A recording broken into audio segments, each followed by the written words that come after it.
Straight ahead on the news, raw sewage pours into the Patuxent River. What's being done about it? That's the question next on CTV News tonight.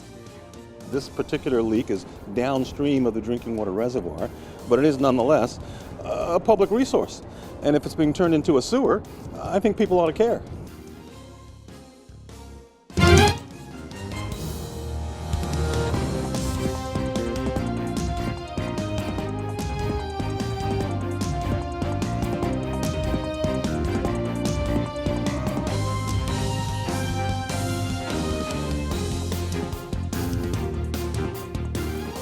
A troubling pollution issue impacting local waterways. Good evening. This is CTV News. I'm Taylor Thomas. Our top story tonight involves raw sewage and its impact on local waterways. Patricia Vallone has been covering environmental issues for years, and this evening she joins us with a very disturbing story. And I think disturbing is the accurate way to describe this. Raw sewage flowing into the Patuxent River, it's hard to fathom, yet environmental activists say that's what's been happening for years. Patuxent Riverkeeper Fred Tutman says the discharge is coming from Anne Arundel County, but it's flowing into a waterway that touches 6 other jurisdictions, including Prince George's County. We had an informant, a citizen, contact us to let us know that there was raw sewage flowing into the Patuxent. When I say raw, I mean the stuff that comes from your toilet was ending up in the Patuxent River from a wastewater treatment plant. In fact, several wastewater treatment plants owned by the same company in the same area of Lothian, which is in Anne Arundel County, right on the banks of the Patuxent River. So we looked into the complaint, but the whistleblower, or the informant, also provided us with water samples that he had taken from one of the creeks contaminated by this facility. We turned those samples over to a lab. Eventually we turned those samples over to the EPA. That was almost 2 years ago. We're still waiting for something to happen. There's still raw sewage flowing into the Patuxent River.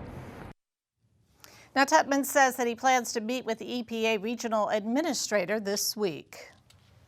This is really disturbing, Patty. It is disturbing. I don't think that people realize that this has been going on for 2 years, 2 solid years of this. What's really interesting about this case is the whistleblower was actually sued because they tried to claim that he was trespassing to get that video. And that case has been resolved, but meanwhile, nothing has happened in terms of the actual sewage. I look forward to hearing a follow-up story about this. The Prince George's Council begins its annual 3-day retreat. This year, it's being held at the National Harbor. Legislative leaders gave an overview of what they call the People's Agenda, brought forth by the new progressive majority. They discussed goals for the Council's 6 committees.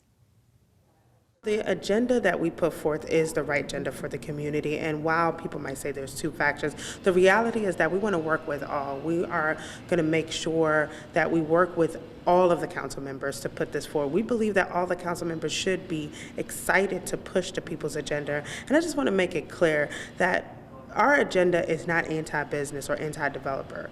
It is actually pro-community-based development and making sure that there's a proper balance. And Prince George's County is open for business. This afternoon, a session with county labor leaders takes place, as well as an update on the school system's construction program and process.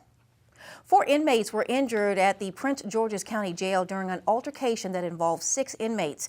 It happened last night just before 6:30 in an open cell. 2 of the inmates were treated for what's being called puncture wounds. 2 others were not hurt and were taken to the maximum security unit. The injured inmates were returned to the jail within hours. The incident remains under investigation. Well, today is the day that the CEO of Prince George's County Public Schools, Dr. Monica Golson, has set aside to talk to parents and students at Suitland High School virtually about school safety issues. This comes just days after a 14-year-old student was shot at school and another 14-year-old student was arrested for that shooting. According to PGCPS, parents with students who attend Suitland High School will be given a reminder robocall about tonight's 6 p.m. virtual meeting. Now, if you do not get a call, parents can call 844-734-8766 to join the conversation. Here are the latest COVID-19 numbers for our area. The state health department has confirmed 1,137 new cases. The positivity rate in Prince George's continues to rise. It's now at 12.7%. 17 people have died of COVID over the past 24 hours, and 581 people are hospitalized. You're watching CTV News. I'm Taylor Thomas. Back in a moment. Hello everybody, I'm U.S. Air Force Master Sergeant Wei Yu, stationed here in Okinawa, Japan with the 18th Security Forces Squadron. I wanted to wish all of my friends and family a happy holiday season in College Park, Maryland. Happy holidays. We know what it's like to go to war, to bravely step forward and sacrifice for what you believe is right. We see those who are redefining what it means to serve, to be a patriot, a hero, and to save lives. From our nation's injured veterans to the faces of courage across America today, we see you, we support you, we salute you. Thank you. Thank you. Thank you. Thank you for your service. Good evening and welcome back. The Department of Energy announces a scientific breakthrough in nuclear fusion. Scientists at the Lawrence Livermore National Laboratory in California have successfully generated a fusion reaction between two hydrogen atoms and maintained that reaction in a controlled setting. This could mark a major step in creating a form of energy that would not release the gases that are warming the planet and contributing to the climate change. Ignition allows us to replicate, for the first time, certain conditions that are found only in the stars and the sun. It's a scientific milestone, scientific energy break even to achieve this.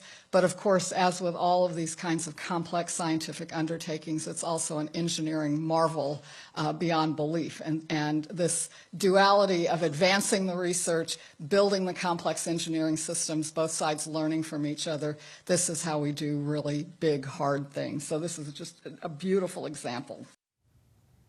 The DOE says that this process is still decades away from being ready for large-scale application. The Health Care for All Coalition announces a plan aimed at expanding coverage to ensure all Marylanders. According to the organization, 6% of state residents are without health insurance. A coalition of groups is now backing the Health Care for All 2023 legislative agenda. It includes automatically enrolling all Marylanders eligible for free or very low-cost health care plans.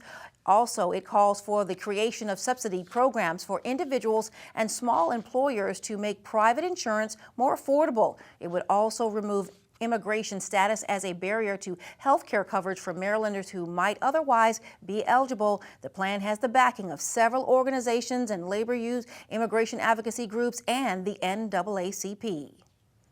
Two teenage boys have been arrested and face charges in connection with the armed carjacking of an Uber driver in Prince George's. It happened Saturday afternoon near the Henson Creek Trail in Temple Hills. Both suspects are 14 years old. Investigators say the two pulled out guns and demanded the car. The female driver complied and called 911. The boys were caught in that same vehicle after it crashed while they were trying to elude police. A BB gun was recovered at the scene. The teens were taken to a juvenile detention center. Shocking and bizarre are the best words to describe this next story. Now take a look at your screen. This video has over 1 million views on social media. It's not a movie.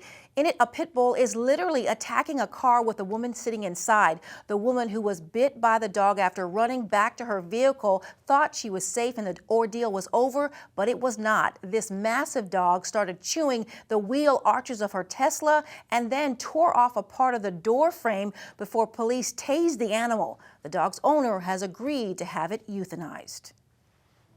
More news and sports coming up. Stay tuned. When it comes to making plans, you are the best. Remember the best planned 90 minutes of your life? Or that surprise party for your parents' golden anniversary?